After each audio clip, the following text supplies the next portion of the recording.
Prithviraj sir வந்து ஒரு super actor. ஆனால் அவர் இப்படி ஒரு மாஸ் படம் எடுப்பார்னு யாருமே எதிர்பார்க்கல.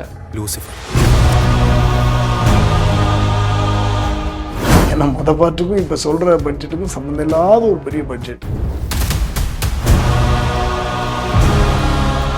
பல படங்கள் எடுக்கலாம், பெரிய பெரிய படங்கள், பல படங்கள் எடுக்கலாம். அந்த அளவில் ஒரு பெரிய பட்ஜெட் சொன்னப்போ என்னைக்கு ஜில்லாவில் பார்த்தனோ என்ன ஸ்பீடில் இருந்தாரோ ஃபைட்னாச்சுன்னா ஒரு துள்ளல், ஒரு குதியல், ஒரு சின்ன பையன் மாதிரி ஒரு எந்திரிச்சு நிற்கிறா, அதே துள்ளல் தான் இன்னைக்கு வரைக்கும் இருக்குது அவர்கிட்ட. பிருத்திவிராஜ் சாருக்கு வந்து ஒரு கான்ஃபிடென்ட் இருக்குது. சார் அந்த கான்ஃபிடென்ட்டுக்கு ஒரு விஷயம் நான் சொல்லி ஆகணும். என்னன்னா அரெஸ்ட் பண்ணி ஜானி விஜய் சார் கூட்டு போகும்போது இப்படி சுத்தி அடிச்சு அவரோட காலில் வைப்பார். அந்த ஷார்ட் எக்ஸிகியூஷன் உங்களுக்கு எப்படி இருந்துச்சு? ஒரு பெரிய சூப்பர் ஹீரோ வந்து இன்னொரு ஹீரோவுக்கு இவ்வளோ பெரிய மாசீன் எடுக்கிறாரு அப்படின்னு அவ்வளோ பெரிய மாசீன் பண்றப்போ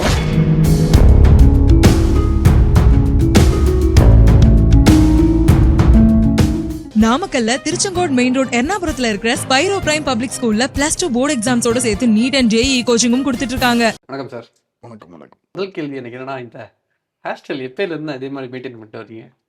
இது ரொம்ப நாள் தான் நம்ம ஃபைட்டரானது. ஃபைட்டர் கிட்டத்தட்ட 10 வருஷம் இருக்குமா? மேலே இருக்கும். 10 வருஷத்துக்கு மேலே. ஓகே. கெட்டப் இன்னைக்காவது மாற்றணுங்கிற ஐடியா வந்திருக்கா? அப்படிதான் ஒன்று இல்லை, இருக்குது, வச்சிருக்கிறேன். ஓகே. ஸோ லூசிஃபர் 2, லூசிஃபர் 1லேருந்து 2க்கு போகும்போது என்னென்ன விஷயங்கள்லாம் மாற்றணும்னு நினச்சிங்க? என்னெல்லாம் சேஞ்ச் ஆகுன்னு நினைக்கிறீங்க? இந்த படத்துக்காக ஃபைட் சீன்ஸில் நம்ம என்ன புதுசாக ஏதாவது ட்ரை பண்ணலாங்கிற ஒரு ஐடியா கொண்டு வந்துருங்களா? இது என்னன்னா முதல் லூசிஃபருங்கிற ஒரு படம் உருவானதே ஒரு பெரிய ஆச்சரியம் தான். என்னன்னா அந்த டைம்ல எதுவுமே எக்ஸ்பெக்டேஷன் கிடையாது. ஓகே. பிருத்திவிராஜ் சுகுமாரன் சார் வந்து மிகப்பெரிய ஒரு பிஸியஸ்ட் நடிகர். ஏன்னா தமிழ், தெலுங்கு, மலையாளம், ஹிந்தி, ஸோ எல்லா இடத்துலையுமே ஒரு பிஸியாக நடிச்சுக்கிட்டு இருந்தார். அதெல்லாம் விட்டுட்டு ஒரு படம் டைரக்ட் பண்ணார். ஸோ அந்த படத்துக்கு வந்து மாஸ்டர் இப்படி பண்ணணும் அப்படின்னு சொன்னப்போ எனக்கு பெரிய ஆச்சரியமாக இருந்துச்சு. ஏன்னா ஒரு பெரிய பிஸியாக இருக்கிற ஆக்டரு டக்குன்னு எல்லா படத்தையும் விட்டுட்டு அவர் ஒரு படம் இயக்குறாருங்கிறது ரொம்ப பெரிய விஷயம். அதுக்கு காரணம் என்னன்னா அவரோட கான்ஃபிடென்ட். ஏன்னா அவர் அவ்வளோ படங்கள் ஹீரோ ஒர்க் பண்ணியிருக்காரு, இத்தனை டைரக்டருங்களை பார்த்துருக்காரு. ஸோ இது மூலமாக தன்னோட விஷனை கொண்டு வரணும்னு நினைக்கிறாரு அப்படின்னு சொல்லி அப்போ ஒர்க் பண்ணோம். ஒர்க் பண்ணும்போது யாருக்கும் பெரிய இது தெரியாது. பட் அவர் ரொம்ப கிளியர் விஷனாக இருந்தார், ரொம்ப கிளாரிட்டியான விஷனாக இருந்தார். அந்த எக்ஸிகியூஷனில் பார்த்தீங்கன்னா ரொம்ப கிளியராக இருக்கும். ஓகே. அவருக்கு என்ன வேணுங்கிறது ரொம்ப கிளியராக இருக்கும், இது வேண்டாம் அப்படிங்கிறதெல்லாம் கரெக்டாக இருப்பார். ஸோ இப்படி உருவான அந்த படம் வந்து எல்லாருக்கும் மிகப்பெரிய பேர் வாங்கி கொடுத்துச்சு. ஓகே. ஒரு வணிக ரீதியாகவும் சரி, ஒரு டெக்னிக்கல் சைடுக்கு எல்லாருக்கும் ஒரு பேரும் சரி, ஒரு டைரக்டருக்கு அவ்வளோ பெரிய பேர், ஒரு சூப்பர் மாஸ் டைரக்டர் பண்ணியிருக்காரு அப்படின்னு சொல்லி. ஸோ இப்படி எல்லாருக்கும் ஒரு பேர் எடுத்து கொடுத்து இதனுடைய 2ஆம் பாகம் தான் இப்போ தொடங்குது. இப்போ 2ஆம் பாகம் அதுக்கு எடுக்கணும் அப்படிங்கும்போது கண்டிப்பாக ஆட்டோமேட்டிக்காக ஒரு பயங்கர எக்ஸ்பெக்டேஷன் வந்துருச்சு. எல்லா ப்ரெஷரும் டைரக்டருக்கு தான் அது. ஏன்னா செகண்ட் பார்ட்டுங்கச்சில கண்டிப்பாக ஃபர்ஸ்ட் பார்ட்டை விட சூப்பராக பண்ணுவாங்க. ஸோ இதுக்காக உட்காந்து எழுதுனது முரளிகோபி சார், அவங்கெல்லாம் உட்காந்து எழுதுகிற முரளிகோபி சார் தான் ஃபுல்லாக எழுதுனது. ஓகே. ஸோ கண்டிப்பாக ஃபர்ஸ்ட் பார்ட்டு எழுதுனதை விட செகண்ட் பார்ட்டில் வேற மாதிரி ஒன்று கொடுக்கணும் அப்படின்னு தான். இப்போ நீங்கள் ஃபர்ஸ்ட் பார்ட்டில் பார்த்தீங்கன்னா கம்ப்ளீட்டாக வேஷ்டி சட்டையில் இருந்திருப்பாரு நிறைய. பட் இதில் பார்த்தீங்கன்னா கம்ப்ளீட்டாக வேற இருக்கு. ஸோ கண்டிப்பாக வேற ஒரு உலகத்தை காட்டணும் அப்படின்னு தான் எழுதியிருக்கிறாங்க. அந்த எழுதிட்டு அது கொண்டு போய் ப்ரொடியூசர்கிட்ட போகும்போது ப்ரொடியூசர்கிட்ட சொல்லும்போது அதுக்கு பட்ஜெட்டுக்கு ஒரு அளவே இல்லாமல் ஆயிடுச்சு. ஓகே. ஏன்னா பாட்டுக்கும் இப்போ சொல்கிற பட்ஜெட்டுக்கும் சம்மந்தம் இல்லாத ஒரு பெரிய பட்ஜெட். அதாவது ஒரு பல படங்கள் எடுக்கலாம். கேரளா படத்தில் பார்த்தீங்கன்னா இந்த ஒரு பட்ஜெட் வச்சு பல படங்கள் எடுக்கலாம், பெரிய பெரிய படங்கள், பல படங்கள் எடுக்கலாம். அந்த அளவில் ஒரு பெரிய பட்ஜெட் சொன்னப்போ இப்போ ப்ரொடியூசரோட கால் என்னவா இருந்துச்சு அப்படின்னா, கோஹெட் ஓப்பன் பட்ஜெட்டில் பண்ணிக்கோங்க நீங்கள் அப்படின்னு. ஏன்னா இவங்களாலே நிர்ணயிக்க முடியாத அளவுக்கு ஒரு பட்ஜெட் இருக்குது, அப்புறம் எப்படி என்ன பண்ணுறது, இந்த படத்தை எடுக்கலாம், ஓப்பன் பட்ஜெட் பண்ணுங்கன்னு சொல்லி தான் அவர் ஆண்டனி பெரம்பவர் சார் சொன்னது. ஸோ அந்த ஒரு கான்ஃபிடென்ட் இருக்கு இல்லையா. இப்போ ஒரு ப்ரொடியூசர் இப்படி சொல்லிட்டாரு அப்படிங்கிறதுல டைரக்டர் இப்போ இறங்கி செஞ்சதான். ஸோ இதில் என்ன மாற்றுறதுங்கிறதுலாம் ஒன்றும் விஷயம் இல்லை. இந்த கதைக்கு என்ன தேவைப்படுதோ அதை கண்டிப்பாக ஒரு டைரக்டர் வந்து அந்த இடத்துல ரொம்ப கிளியராக இருப்பார். இன்னொரு விஷயம் என்னென்னா, இந்த ஃபைட்டில் இது வேணும் அப்படிங்கிறது ரொம்ப கிளியராக எழுதிடுவார். லைட்டிங் பேட்டர்ன் இப்படி இருக்கணும், காஸ்டியூம்ஸ் இப்படி இருக்கணும், மியூசிக் இப்படி இருக்கணும், எஸ்எஃப்எக்ஸ் இப்படி இருக்கணும், விஎஃப்எக்ஸ் இப்படி இருக்கணும். ஸோ இது எல்லாமே ரொம்ப கிளாரிட்டியாக எழுதிடுவார். ஸோ அப்போ நம்மளுக்கு எக்ஸிகியூஷன் பண்ணுற வேலை தான் இருக்கும், ரொம்ப ஈஸியாக இருக்கும். என்ன கதையோட்டத்தை ஒட்டி கதையை மீறி நம்ம வெளியே போயிடுறது கிடையாது. இது கண்டிப்பாக நம்மளும் அதில் பிடிவாதமாக இருக்கிறது தான். கதையை ஒட்டி இருக்கணும் ஒழிய கதையை விட்டுட்டு வெளியே போய்க்கூடாது. திடீர்னு பார்த்தா ஒரு 150 பேர் அடிக்கக்கூடாது. எந்த கதைக்குள்ளே எவ்வளோ பேர் இருக்காங்களோ அதை நம்ம யூஸ் பண்ணணும். ஸோ இப்படி பண்ணது தான் இது இந்த படத்துக்கு. ஓகே. ஸோ அப்படித்தான் அந்த படம் இன்னைக்கு வந்திருக்குது. Super, super. ஸோ நீங்க ஃபர்ஸ்ட் டைம் வந்து மோகன்லால் ஃபிலிம் கொலாபரேட் பண்ணது பார்த்தா ஜில்லா தான் நினைக்கிறேன். ஆமா சின்ன ஜில்லா தான், ஜில்லா தான். எனக்கு என்னன்னா ஜில்லால ஃபர்ஸ்ட் டைம் வந்து நீங்க அதுக்கு முன்னாடி 2, 3 படங்கள் நடிச்சிட்டீங்க. பட் மோகன்லால் சார்ட்டயே ஃபோன்ல பேசி நீ தான் இந்த ஊர்லயே பெரிய ஆள்னு கேள்விப்பட்டேன். அந்த டைலாக் அந்த சீக்வன்ஸ் எடுக்கும்போது எப்படி இருந்துச்சு? மோகன்லால் சார்க்குள்ள ஜில்லால ஒர்க் பண்ணதுக்கும் இப்போ ஒர்க் பண்ணும்போதும் என்ன டிஃபரன்ஸ் தெரியுதுன்னு நீங்க நினைக்கிறீங்க? ஆக்சுவலாக பார்த்தீங்கன்னா அதுக்கு அந்த சீக்வன்ஸுக்கு என்னை வந்து நடிக்க ஒத்துக்கிட்டதுக்கு விஜயனன் தான் காரணம். ஓகே. ஸோ விஜயனன் தான் அந்த படத்தில் நடிக்கிறதுக்கு முதல் நன்றி சொல்லணும். ரெண்டாவது டைரக்டர் நேசன். ம். ஸோ இவங்க 2 பேர் தான். மோகன்லால் சார் சந்திக்கிறதுக்கு எனக்கு நேசன் தான் இது பண்ணி, ஏன்னா அவர் தான் மோகன்லால் சாரை காஸ்ட் பண்ணி அங்கே இருந்தார். ஓகே. நம்ம ஃபைட் பண்ணிக்கிட்டே இருக்கும்போது மோகன்லால் சார் திடீர்னு சொன்னார், மாஸ்டர் எனக்கு நான் ஒரு சின்ன படம் ஹீரோவை பண்ணுறேன், நீங்கள் பண்ணி கொடுக்க முடியுமான்னு கேட்டார். கேரளாவில் பண்ணிக்கிட்டு இருக்கேன் அப்படின்னு கேட்டார். ஐயோ. கேட்டு சார் என்ன சார் நீங்கள் எவ்வளோ பெரிய ஆள், ஆ. இன்ஃபேக்ட் நான் சொல்லணும்னாச்சுன்னா நான் மெட்ராஸுக்கு வந்து இறங்கின நாள் பார்த்த படம் மெட்ராஸ் மெயில் 20 அவர் நடித்த படம் தான். ஓகே. நான் ஓகே. சொல்லியிருக்கேன் சார், நான் அப்படி ஒரு ஃபேன் பாய் மூமெண்ட் தான் எனக்கு. நீங்கள் இப்படி கேட்டால் எப்படி சார் அப்படின்னு அப்புறம் ஒர்க் பண்ணேன். ஸோ அன்னையிலேருந்து அப்படி இன்னைக்கு வரைக்கும் நிறைய படங்கள் லால் சார் கூட அப்படி நிறைய படங்கள் ஒர்க் பண்ணிட்டேன். ஓகே. அவரும் நிறைய ட்ரஸ்ட் பண்ணுவார். ஓகே செல்வா மாஸ்டர் வந்தால் கம்ஃபர்டபுளாக பண்ணுவார் அப்படின்னு ஒரு ட்ரஸ்ட்டு இன்னைக்கு வரைக்கும் பண்ணிட்டேன். என்னைக்கு ஜில்லாவில் பார்த்தனோ என்ன ஸ்பீடில் இருந்தாரோ, ஃபைட்னாச்சுன்னா ஒரு துள்ளல், ஒரு குதியல், ஒரு சின்ன பையன் மாதிரி ஒரு எந்திரிச்சு நிற்கிறா, அதே துள்ளல் தான் இன்னைக்கு வரைக்கும் இருக்குது அவர்கிட்ட. ஓகே. ஃபைட்டுக்குன்னா எந்த குறைபாடும் இல்லாமல் ஓகே. அதே மாதிரி எந்த கேரக்டர் கொடுத்தாலும் அது கூட அப்படி மெர்ஜ் ஆகிறது, எந்த காஸ்டியூம் போட்டாலும் அது கூட மெர்ஜ் ஆகிறது. இப்போ நீங்கள் இமேஜினே பண்ண முடியாத லெவல் ஒரு சேஞ்ச். கண்டிப்பா, கண்டிப்பா. லூசிஃபர் 1க்கும் 2க்கும் டீசர் பார்க்கும்போது அவ்வளோ டிஃபரன்ஸ் இருக்கு. அந்த மாதிரி தான் அவர் எப்பவுமே இன்னைக்கு வரைக்கும் அது அப்படித்தான் இருக்கு. ஓகே. லூசிஃபர் படத்துல வந்து ஒரு ஃபைட் சீன் வந்து பார்த்தீங்கன்னா ஒரு ஒரு ஷாட் தான் அவ்வளோ மாசா இருக்கும். அவர் அரெஸ்ட் பண்ணி ஜானி விஜய் சார் கூட்டு போகும்போது இப்படி சுத்தி அடிச்சு அவரோட காலில் வைப்பார். அந்த ஷார்ட் எக்ஸிகியூஷன் உங்களுக்கு எப்படி இருந்துச்சு பார்க்க? இல்ல அந்த ஷாட் எடுக்கிறப்ப நான் இல்லவே இல்லை. நீங்க அது இல்ல. டைரக்டர் தான் எடுத்தது. நான் நிறைய இடத்துல சொல்லிக்கிறேன். அந்த அந்த அவ்வளோ பெரிய மாஸ் சீன் பண்றப்போ ஓகே. அது டைரக்டர் தான் பண்ணது. நான் சொல்றேன் பிருத்திவிராஜ் சாரோட. பிருத்திவிராஜ் சார் தான் அது பண்ணது. நான் இல்லவே இல்லை அந்த ஷூட்டிங் ஸ்பாட்ல இல்லை. ஓகே. நான் வந்து அங்க வேற விஷயமா பேச போயிருந்தேன், லொகேஷன் பார்க்க போயிருந்தேன். இந்த மாதிரி ஒரு சீன் எடுத்திருக்கேன் பாருங்க மாஸ்டர்னு காட்டினார். அப்பதான் எடுத்திருந்தார். நான் சாயங்காலம் 4 மணிக்கு ரீச் ஆயிருக்கேன், அவர் காலைல எடுத்திருக்காரு. எனக்கு காத்தா சூப்பரா இருக்கு சார் அப்படின்னு.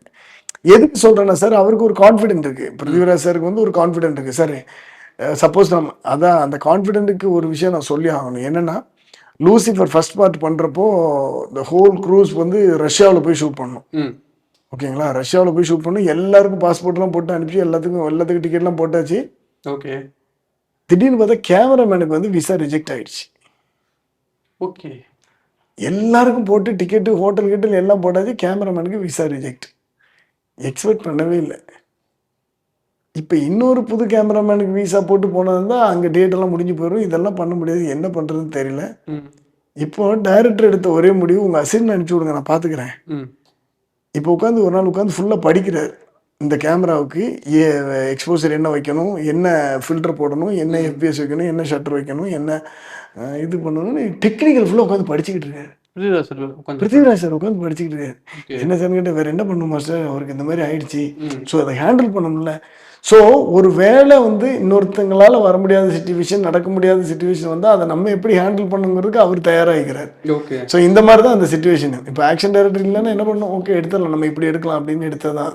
ஓகே. நான் அந்த கிரெடிட் ஃபுல்லாக எல்லா இடத்துலையும் நிறைய இடத்துல சொல்லி அவர் தான் பண்ணது. ஓகே. ஸோ அது மாதிரி ஏதாவது லூசிஃபர் 2ல நான் எதிர்பார்க்கலாமா? அதை விட ஜாஸ்தி தான் பார்க்கலாம். அந்த மாதிரி சீக்வன்ஸ் எல்லாம் இருக்குது, சீக்வன்சஸ் இருக்குது. ஓகே. ஸோ கண்டிப்பாக நிறைய இருக்கும் அது. Super master. ஸ்டண்ட் மாஸ்டரா இவ்வளோ விஷயங்கள் பண்ணீங்க, திடீர்னு வந்து ஒரு டைரக்டர் அவதாரம் நிறுத்திங்க சமுத்திரகனி சாரை வச்சு. ஸ்டண்ட் மாஸ்டர் டைரக்டர் ஆனால் ஒரு ஸ்டண்ட்டான ஒரு ஃபைட்டான படங்கள் எடுக்கிற மத்தியில் அந்த மாதிரி ஒரு அப்பாவுக்கும் பொண்ணுக்குள்ள பாசமுள்ள ஒரு கதை எடுக்கிறதுக்கான ஐடியா எங்கே இருந்துச்சு? இல்லை, அது அந்த படத்துல நம்ம போட்டிருக்கோம். ஒரு ஷார்ட் ஃபிலிம்லேருந்து வந்த ஐடியா தாங்க, ஒரு சின்ன ஷார்ட் ஃபிலிம். ஏன்னா அந்த டைமில் வந்து ஒரு பெரிய காமெடி ஸ்கிரிப்ட் எழுதியிருந்தோம். அதில் வந்துட்டு ஒரு 30-32 ஆக்டர்ஸ் கேரக்டர் இருந்துச்சு. ஸோ அந்த டைமில் ஆக்டர்ஸ் எல்லாம் கூப்பிட முடியாது, ஒரு சின்ன ஃபிலிமாக ஒன்று யோசிக்கலான்னு சொன்னப்போ ஒரு ஷார்ட் ஃபிலிம் பார்த்து ஷார்ட் ஃபிலிம் வந்து இன்ஸ்பயர் ஆனது. அதுலேயே நம்ம பேர் போட்டிருப்போம், ஷார்ட் ஃபிலிமோட பேர் எல்லாமே போட்டு வந்தது தான் அது. அந்த மாதிரி. ஆமாம். என்னென்னா சன்வாஜ் இப்போ அடுத்த படங்கள் வந்து இப்போ பாருங்கள், இவர் பிருத்திவிராஜ் சார் வந்து ஒரு சூப்பர் ஆக்டர். கண்டிப்பாக. ஆனால் அவர் இப்படி ஒரு மாஸ் படம் எடுப்பார்னு யாருமே எதிர்பார்க்கல. ஸோ அந்த மாதிரி தான் இந்த படத்துலன்னு எடுத்துக்கிட்டிங்கன்னா இந்த படத்தில் பண்ணியிருக்கிற அத்தனை விஷயம் அவ்வளோ பெரிய மாசு. அவர் எப்படி இவ்வளோ பெருசா இன்னொன்று இன்ஃபேக்ட் நான் அவருக்கு சொல்லணும்னா அதை தான் சொன்னேன். ஒரு பெரிய சூப்பர் ஹீரோ வந்து இன்னொரு ஹீரோவுக்கு இவ்வளோ பெரிய மாசின்னு எடுக்கிறாரு அப்படின்னு. ஓகே. ஏன்னா அப்படி யாரும் எடுக்க மாட்டாங்க அவ்வளோ சீக்கிரத்தில். ஆனால் ஒரு பெரிய ஹீரோவாக இருந்துட்டு இன்னொரு ஹீரோவை எப்படி இப்படி எடுக்க முடியும் அப்படிங்கிறது தான். ஓகே. ஸோ அந்த மாதிரி தான் நம்ம சொல்றோம். நம்ம ஃபைட் மாஸ்டர்னா ஃபைட் மாஸ்டர் தொழில் தானே. கண்டிப்பா. புரியுதுங்களா உங்களுக்கு? ஸோ அடுத்த லெவல் நம்ம ஒன்று பண்ணோம்னா பண்ணலாம். அடுத்தாப்புல பண்ணும்போது ஃபைட் மாஸ்டர் படம் பண்ணலாம். ஃபைட் மாஸ்டர் ஒரு ஃபைட்டாக படம் பண்ணணும் அப்படின்ட்டு. ஆனா அவர் அதே மாதிரி ப்ரோடாடி மாதிரியான ஒரு காமிக்கல் படம் படமும் பண்ணாரு. மோகன்லால் வேற 2 வேரியேஷன் ஆஃப் படங்கள் கொடுத்தாரு. பட் நீங்க இந்த படம் பண்ணதுக்கு அப்புறம் ஓகே நம்ம அடுத்த படம் டைரக்ஷனா இந்த மாதிரி ஜானர் சூஸ் பண்ணி வச்சிருக்கீங்களா? கண்டிப்பா ஒரு பெரிய ஆக்ஷன் படமா ஒன்று பிளான். ஆக்ஷன் படம். ஆக்ஷன் படமா. ஓகே. அது என்ன ஒரு கமர்ஷியல் ஆக்ஷன் படமா இருக்குமா இல்ல ஒரு ராவான ஒரு ரத்தம் தெரிக்கிற படமா இருக்கும்? அது கமர்ஷியலா இல்லையாங்கிறது அப்புறம் தெரிய போகுது. வந்து ஓடிச்சுன்னா கமர்ஷியல் படம், ஓடலைன்னா ராவான படம்னு சொல்லிக்க வேண்டியது. ஓகே. ஸோ வந்து நீங்க நிறைய வாட்டி நிறைய ஹீரோஸ்க்கு ஃபைட் சீன்ஸ் எல்லாம் சொல்லி கொடுத்துருப்பீங்க. பட் நீங்க எந்த ஷாட் எடுத்துட்டு அப்பாடா சரியான ஒரு ஃபைட் சீன் நான் பண்ணிருக்கேன்டான்னு சொல்லிட்டு உங்களை நீங்களே பெருமைப்படுத்திட்ட ஒரு விஷயம், ஒரு சீன்னா எந்த சீன்? இல்ல நம்ம இப்ப சொல்லி கொடுத்துட்டு வந்து அதை அவங்க கரெக்டா பண்ணும்போது முதல்ல ஜம்ப் பண்றாள் நானா தான் இருப்பேன் ஷூட்டிங் ஸ்பாட். ஓ அந்த மாதிரி. ஆமா முதல் எக்ஸைட் ஆகுறது நானா தான் இருப்பேன். பா கிடைச்சிச்சுடா அப்படின்னு சொல்லிட்டு. என்னன்னா இப்போ ஒரு நல்ல ஆக்டர்ஸ் கிடைக்கிறப்போ டைரக்ஷனுக்கு வேலையே இருக்காது. டைரக்ஷன் சொல்றது நான் ஆக்ஷன் டைரக்ஷன் தான் சொல்றேன். ஓகே. அது டைரக்டருக்கும் பொருந்தும். ஒரு நல்ல ஆக்டர் கிடைச்சிட்டாங்கன்னா நம்மளுக்கு அப்படி உட்காந்துட்டே வேலை செஞ்சுக்கிட்டு இருக்கலாம். இல்லைன்னா தான் நம்ம ஓடி போய் அவ சொல்லணும் இதை சொல்லணும் இப்படி புரிதலோட இருக்கிற ஒரு ஆக்டர்ஸ் கிடைச்சிட்டாங்கன்னா சூப்பர். இப்போ வந்து நிறைய பேர் வந்து நிறைய புரிதல்களோட இருக்காங்க. நிறைய வீடியோஸ் பார்க்குறாங்க, நிறைய ஃபிலிம் பார்க்குறாங்க, நிறைய ரீல்ஸ் பார்க்குறாங்க. ஸோ ஒரு நிறைய புரிதலோட வர்றாங்க. இப்போல்லாம் நிறைய சந்தோஷங்கள் இருக்கு. ஓகே. ஷூட்டிங் ஸ்பாட்ல. ஓகே. அந்த மாதிரி தான். ஆமா. ஓகே. ஸோ ஸ்டண்ட் மாஸ்டர்னு எடுத்துக்கிட்டாலே எல்லாருக்கும் உடம்புல வந்து நிறைய காயங்கள் இருக்கும். நிறைய பேர் அதனாலேயே வந்து நிறைய பேர் வந்து ஃபீல்டுக்குள்ள வர முடியாம போயிருப்பாங்க. நிறைய பேர் அந்த ஃபேமிலி பேக்ரவுண்ட் கொஞ்சம் நிறைய பாதிச்சிருக்கும். பட் ஸ்டண்ட் மாஸ்டர் உங்களுக்கு ஏற்பட்ட மிகப்பெரிய காயம்னா என்ன? நிறைய காயங்கள் இருக்குங்க. அதெல்லாம் நம்ம காட்டிக்கிட்டே இருக்குது ஒரு விஷயம் இல்லையே. ஓகே. என்ன விஷயத்துக்காக வெளியே காட்டணும்? வெளியே தெரிஞ்சா பரவாயில்ல, ஒரு பக்கம் இழுத்துக்கிட்டு நடந்தானே பரவாயில்ல. என் மூஞ்ச பார்த்துமா இப்படி சொல்றீங்க? காயமே இல்ல காயங்கள் இருக்கும்னு எனக்கு தெரியும். நான் இல்லைன்னு சொல்லவே இல்லை. காயம் இப்படி மூஞ்சில இவ்வளவு பெரிய கோடு போட்டிருக்கும் போதே உங்களுக்கு தெரியும் காயம் இருக்கான்னு கேக்குறீங்களே. அது எது ரொம்ப உங்களை அஃபெக்ட் பண்ணிச்சு? என்ன காயம்? அஃபெக்ட் பண்ண கிடையாது. நம்ம நேசிச்சு ஒரு வேலையை செய்யறோம், அதுல வந்து திடீர்னு கீழே விழுந்துச்சு, அதுக்கு என்ன பண்ண முடியும்? ஓகே. அதுக்கு வேண்டி அது என்ன இம்பாக்ட் பண்ணிச்சுன்னு என்னத்த சொல்லிக்கிட்டே இருக்குது. ஓகே. ஓகேங்களா? அது நம்ம வேலை. இப்போ நிறைய பேர் மிஷினரிஸ் வேலை பார்க்குறாங்க, மிஷின் உள்ள கையை விட்டுறாங்க, என்ன அஃபெக்ட் பண்ணும்? அவ்வளோதான் பண்ணது அதை ரிப்பேர் பண்ணி ஓட்டிக்கிட்டு இருக்க வேண்டியது. அப்புறம் ஓகே அதை விட்டுட்டு மறுபடியும் அது மேலே போய் உட்காந்துட்டு சம்பளம் போட்டுக்கிட்டு என்ன பண்ண போகிறோம்? ஸோ உங்களுக்கு நீங்கள் வந்து உங்கள் ஃபைட் மாஸ்டர் குருவா நினைக்கிற நான் சின்ன வயசுல பார்த்து இன்ஸ்பயர் ஆன ஒரு ஃபைட் மாஸ்டர்னா யார்? எனக்கு ரொம்ப பிடிச்சது Buster Keaton, Jackie Chan sir. Jackie Chan sir. Oh okay. அங்கேருந்து அந்த மாதிரி நம்ம தமிழ்ல அந்த மாதிரி சின்ன வயசுல எம்ஜிஆர் சார். எம்ஜிஆர் சார். ஆமாம். அவரோட ஃபைட் சீன்ஸ் ரொம்ப பிடிக்கும். ஓகே. இப்போ ஏதாவது வேற ஒரு படங்கள் பார்த்துட்டு ஓகே இந்த ஃபைட் கோரியோகிராஃபி ரொம்ப நல்லா இருக்குன்னு சொல்லி அவங்களை கூப்பிட்டு பாராட்டின விஷயம் நடந்துருக்கு மற்ற மாஸ்டர்ஸ்? நிறைய பேருக்கு ஃபோன் பண்ணி சொல்லியிருக்கேன். கோலி சோடா படம் பண்ண சுந்தர் மாஸ்டருக்குலாம் நிறைய ஃபோன் பண்ணி நிறைய பேருக்கு எனக்கு படம் பார்த்து ஃபைட் நல்லா இருந்துச்சுன்னா. இப்போ யாத்திசைன்னு ஒரு படம் பார்த்தேன். ஆமாம். அது நல்லா இருந்துச்சு கோரியோகிராஃபி. நான் எல்லாருக்குமே ஃபோன் பண்ணி சொல்லுவேன் எப்பவுமே. காஸ்டியூம் சூப்பராக இருந்துச்சு. காஸ்டியூம் டிசைனருக்கு ஃபோன் பண்ணி சொல்லுவேன், கேமராமேனுக்கு ஃபோன் பண்ணி சொல்லுவேன் உங்கள் ஒர்க்கு சூப்பராக இருந்துச்சு பிரதர், இதில் பார்த்தேன் அப்படின்னு சொல்லி. இந்த மாதிரி எது நல்லா இருந்தாலும் ஃபோன் பண்ணி சொல்லிடுறது. Okay okay. கோரியோகிராஃபர் ஸ்டண்ட்டாக நீங்கள் எதுவும் பார்த்து மெஸ்மரைஸ் ஆனது மற்ற கோரியோகிராஃபர்? நிறைய இருக்குது பிரதர், நிறைய இருக்குது. ரீசெண்டாக பார்த்தது ஏதாவது? கார்ட்டர்னு ஒரு படம் பார்த்தேன். ஓகே. அது நல்லா இருந்துச்சு, சூப்பராக இருந்துச்சு. ஓகே. அந்த மாதிரி இப்போ ஸ்டண்ட்ல நீங்கள் வந்து உங்களுக்கு ஏதாவது காம்படிஷன் யாராவது நினைக்கிறீங்களா? உங்களுக்கு யாராவது ஸ்டண்ட் ஒன்றுமே இல்லை. காம்படிஷன் நம்ம ஓடுறது ஓடிக்கிட்டே இருக்க வேண்டியது. நம்ம நீங்கள் என்ன தேடுதலோட ஓடிக்கிட்டு இருக்கீங்களோ அது கிடைச்சிக்கிட்டே இருக்கும், அவ்வளோதான். ஓகே. ஏன்னா இப்போ நீங்கள் வந்து இப்போ ஒரு பெரிய இயக்குனரோட பெரிய ஹீரோஸோட படங்கள் பண்ணிட்டீங்கன்னா திருப்பி அடுத்த அந்த டேரக்டர்ஸ் வந்து மற்ற ஸ்டண்ட் மாஸ்டர் கொலாபரேட் பண்ணி போயிட்டு இருப்பாங்க. அப்பெல்லாம் கேட்பாங்கல்ல, என்ன சார் போன படம் அவங்க கூட பண்ணீங்க, இந்த படம் நீங்கள் பண்ணல கேட்பாங்க. நான் போன படம் உங்க கூட பண்ணேன், இப்போ இன்னொரு படம் இன்னும் இவரு கூட பண்ணிக்கிட்டு இருக்கேன். ஒரே படத்தில் உட்காந்துட்டு இருக்க முடியாது. அதே மாதிரி அவருக்கும் ஒரு ஆசை இருக்கும்ல. ஓகே. நான் 10 டைரக்டர் கூட ஒர்க் பண்ற மாதிரி அவரும் 10 ஃபைட் மாஸ்டர் கூட ஒர்க் பண்ணணும்னு ஆசை இருக்குல்ல. இதுல என்ன தவறு இருக்குது? ஒன்றும் தவறு.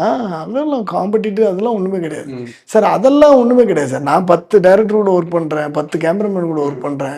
அவங்களுக்கு ஒவ்வொருத்தருக்கும் அந்த ஆசை இருக்கும்ல 10 ஃபைட் மாஸ்டர் கூட ஒர்க் பண்ணணும்னு.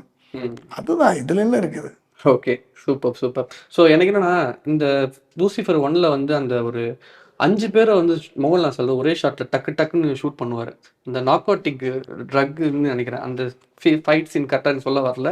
அந்த ஃபைட் சீன் ஒரு கன் வச்சு முடிச்சதுக்கப்புறம் மத்த எல்லாருமே இதுல அடிச்சு ஹேண்ட் ஃபைட் மாரி இருக்கும். பட் இதுல வந்து full and full gun shots நெறைய இருக்கும்னு நான் நெனைக்கிறேன். அந்த மாரி சீக்வென்ஸ் கன் இருக்கு, இருக்கு ஹேண்ட் இதுலயும் ஃபைட்ஸும் இருக்கு இருக்கா? பிரதர், இதுலயும் இருக்குது. இன்னும் படம் ரிலீஸ் ஆகல உங்களுக்கு. ஆமா. படம் அதான் ரிலீஸ் ஜஸ்ட் ஆகல. கேட்டுக்கிறேன். இல்ல அதுலயும் இருக்குது. இதுலயும் எல்லாம் இருக்குது. ஓகே. ஹேண்ட் ஃபைட் இருக்குது, ம். வெப்பன் ஃபைட் இருக்குது, எல்லாமே இருக்குது. கன் ஃபைட் இருக்குது, எல்லாம் இருக்குது. ஓகே. ஏதாவது ஒரு ஒரு கோரியோகிராஃபியா இந்த படத்துக்கு டிஃபரெண்டா தான் பண்ணி ட்ரை இல்ல பண்ணி டிஃப்ரெண்ட் அதான் சொன்னல பிரதர். கண்டிப்பா அந்த படத்தை விட இது உங்களுக்கு சாட்டிஸ்ஃபை பண்றதா இருக்கும். அந்த படம் உங்களுக்கு எந்த லெவல் சாட்டிஸ்ஃபை பண்ணோ அதை விட டபுள் மடங்கு சாட்டிஸ்ஃபை பண்ற லெவலுக்கு இருக்கும் கண்டிப்பா. ஓகே. குறையும் இதுல ஏதாவது அடிபட்டுச்சா சாருக்கு? லைட்டா அடிபட்டுச்சா? இல்லையே. இல்ல கேட்குறேன். சீக்வன்ஸா கேட்குறேன். இல்ல இல்ல அத மாதிரிலாம் எதுவுமே இல்லை. சூப்பர். ஸோ அஸ் அ டேரக்டரா பிருத்விராஜ் சார் வந்து எந்த அளவுக்கு உங்ககிட்ட வந்து சஜஷன்ஸ் வாங்கிக்கிட்டாரு மற்ற சீக்வன்ஸ் எடுக்கும்போது? முதல்ல சொன்னேனே, அவரு நம்ம என்ன சொன்னாலும் இது உங்க படம்னு சொல்லுவார். ம். இது உங்க படம் மாஸ்டர்னு சொல்லுவார். நம்ம என்ன சொன்னாலும் அதை ஓகே. வந்து புதுப்பிச்சு அதை உள்ள போட்டுருக்கு. நான் அவங்க சொன்னேனே இப்போ அதான் அதான் சொன்னீங்க. பட் அதான் மற்ற ஃபைட் சீன்லாம் மற்ற சீன்ஸ் ஏதாவது உங்ககிட்ட அது கேட்பாங்களா? இல்ல இந்த ஃபைட் சீன் இந்த மாதிரி எடுக்க போறேன், அங்க ஏதாவது நம்ம ஒரு ஹைப் கொடுக்கணுமா அந்த மாதிரி ஏதாவது கேட்பாருன்னு கேட்குறேன். இல்ல ம். நார்மலா பண்றது தானே, ஒரு கிவ் அண்ட் டேக் தானே. ஃபைட் எடுத்தது பேசுவாங்க அவ்வளவுதான். Okay. Super master. Thank you so much. இந்த படம் வந்து மிகப்பெரிய ஒரு வெற்றி படமா வந்து ஆமா தமிழ் மட்டும் இல்லாம மலையாளத்துல எல்லா லாங்குவேஜ்லயும் வந்து பேன் இந்தியா படமா ரிலீஸ் ஆகுது. கரெக்ட்.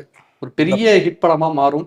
ஸோ நீங்களும் அடுத்தடுத்து மலையாளத்துல நிறைய படங்கள் தொடர்ந்து நீங்களும் ஆமா அங்கேயும் மலையாளத்துல பண்ணுங்க. அதாவது என்னன்னாச்சுன்னா இந்த படம் வந்து எல்லாரும் எல்லா படத்துக்கும் ஒர்க் பண்ணுறது தான் சார். எல்லா படத்துக்கும் எல்லாரும் நாங்கள் இது பண்ணி ஒர்க் பண்ணோம் அது பண்ணி ஒர்க் பண்ணோம்னு சொல்கிறது தான். பட் என்ன அப்படின்னாச்சுன்னா ஒவ்வொரு படத்துக்கும் ஒவ்வொரு ஸ்பெஷாலிட்டி இருக்கும். இந்த படத்துக்கு என்னென்னா ஒரு பெரிய இவ்வளோ பெரிய ஒரு ஒரு மலையாள படம் அப்படின்னு இல்லாமல் ம். இது உலக லெவலுக்கு கொண்டு போகணும் அப்படின்னு ஒரு முயற்சி எடுத்திருக்காங்க. ஒரு ப்ரொடியூசரும் சரி, ஒரு டைரக்டரும் சரி, அதில் நடித்த ஆக்டர்ஸும் சரி, ஒர்க் பண்ண டெக்னீஷியனும் சரி, ஓகே. அவங்கெல்லாம் எடுத்திருக்கிற ஒரே முயற்சி என்னென்னா ஒரு பெரிய பட்ஜெட்டை செலவு பண்ணி நம்ம ஒரு படத்தை கொண்டு போவோம், இந்த படத்தை கொண்டு போவோம் ஓகே. அப்படின்னு ஒரு ஒரு முயற்சி பண்ணியிருக்காங்க. ஸோ என்னன்னாச்சுன்னா அந்த முயற்சிக்கு நம்ம கண்டிப்பாக கூட சப்போர்ட் பண்ணணுங்கிறது தான் என்னோட ஆசை. ம். ம். ஸோ எல்லாரும் கண்டிப்பாக தேட்டரில் பாருங்கள், உங்களுக்கு இது முழு திருப்தி கொடுக்கும். கண்டிப்பாக நீங்கள் எப்படி லூசிஃபரை என்ஜாய் பண்ணீங்களோ அந்த மாதிரி இந்த படத்தையும் என்ஜாய் பண்ணுவீங்க கண்டிப்பாக. ஆனால் தேட்டரில் பண்ணுங்கள், அதுதான் நம்ம அவங்களுக்கு கண்டிப்பா. கொடுக்குற ஒரு மதிப்பு மரியாதையுமா இருக்கும்னு நான் நம்புகிறேன்.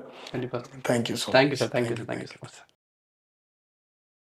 நாமக்கல்ல திருச்செங்கோடு மெயின் ரோட் எர்ணாபுரத்துல இருக்கிற ஸ்பைரோ பிரைம் பப்ளிக் ஸ்கூல்ல +2 போர்டு எக்ஸாம்ஸோட சேர்த்து நீட் அண்ட் JEE கோச்சிங்கும் கொடுத்துட்டு இருக்காங்க. குமுதா மற்றும் தமிழ்நாடு மின்சார வாரியம் இணைந்து வழங்கும் சிக்கனமும் பாதுகாப்பும் யூஸ்ஃபுல் டிப்ஸ், மின் நுகர்வோர் சேவை மையம், மின் கட்டணம் தொடர்பான சந்தேகங்கள், இலவச மின் இணைப்பு குறித்த தகவல்கள், பழுதடைந்த மின் கம்பங்கள் அல்லது பில்லர் பாக்ஸ் குறித்த தகவல் தர, மின் இணைப்பு பெயர் மாற்றம் குறித்த சந்தேகம், இவை அனைத்திற்கும் 9497 94987 என்ற எண்ணை தொடர்பு கொள்ளவும்.